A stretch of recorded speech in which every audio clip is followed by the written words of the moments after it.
Rema hari ini 1 Korintus 3 ayat 13. Sekali kelak pekerjaan masing-masing orang akan nampak, karena hari Tuhan akan menyatakannya. Sebab ia akan nampak dengan api, dan bagaimana pekerjaan masing-masing orang akan diuji oleh api itu.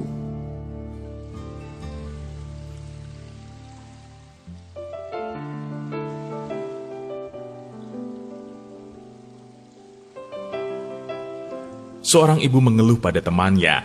Ia merasa omongannya tidak pernah digubris oleh keluarganya. Malah ia dibilang cerewet oleh suaminya, dan anak-anak menyebutnya rempong. Suka membuat keadaan yang sebenarnya sederhana menjadi rumit. Teman ibu itu merasa agak geli, karena sejujurnya ia dan teman-teman lain pun merasa demikian. Tidak ada pula yang terlalu memperhatikan atau menanggapi perkataan ibu itu. Kebanyakan yang ia bicarakan tidak ada bobotnya. Ia gemar mengatakan hal-hal yang tidak membangun atau meributkan sesuatu yang tidak jelas dan tidak penting. Padahal ia mempunyai jabatan yang tinggi di tempatnya bekerja. Ya, jabatan, kekayaan, atau status sosial belum tentu menjamin hidup seseorang otomatis menjadi berbobot, yaitu hidup yang memberi dampak bagi orang lain.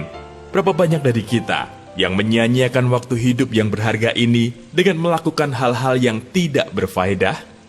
Yang hidup dengan sembarangan, atau bahkan menjadi batu sandungan bagi orang lain. Jika kita tidak mengerti tujuan dan alasan Allah memberi kita kehidupan, tak heran kalau kita menghabiskan dengan sia-sia. Ngeri benar kalau Tuhan tiba-tiba datang dan menimbang hidup kita, lalu Dia mendapati hidup kita terlalu ringan dan tidak berbobot. Sebab setiap pohon yang tidak menghasilkan buah yang baik, pasti ditebang dan dibuang ke dalam api. Matius pasal 7 ayat yang ke-19. Oleh sebab itu, carilah tujuan ilahi dalam hidup kita dan kejarlah dengan kehausan dan kelaparan roh. Siapapun kita saat ini, dimanapun Tuhan tempatkan kita, kerjakanlah dengan sungguh-sungguh apa yang menjadi kehendak Tuhan. Melekatlah erat dengan Roh Kudus, dengar dan taati setiap petunjuknya. Dengan demikian, hidup kita akan berbobot dan berbuah lebat bagi kerajaan Allah. Kelak, jika api Tuhan menguji pekerjaan kita, kita akan mendengarnya berkata, "Baik sekali perbuatanmu, hai hambaku yang baik dan setia. Masuklah dan turutlah dalam kebahagiaan Tuanmu." Bagaimana Anda menilai kehidupan Anda saat ini? Masih terlalu ringan atau sudah ada bobotnya?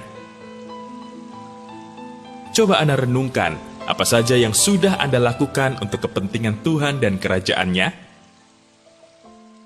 Hal atau kebiasaan apa yang akan Anda hilangkan agar hidup Anda bisa lebih berbobot di mata Tuhan?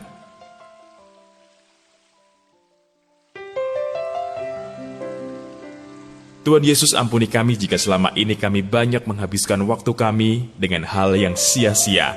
Mulai hari ini Tuhan, kami mau mencari tahu apa tujuan dan kehendak-Mu atas hidup kami, sehingga kami tidak berlari tanpa sasaran. Tolong kami Tuhan, beri kami kehausan dan kelaparan roh, agar hidup kami ini sungguh-sungguh mengenapi firman-Mu. Terima kasih Tuhan. Di dalam nama Tuhan Yesus, kami berdoa. Amin. Jangan sampai ketika Tuhan menimbang hidup kita, Dia mendapati kita terlalu ringan dan tidak berbobot.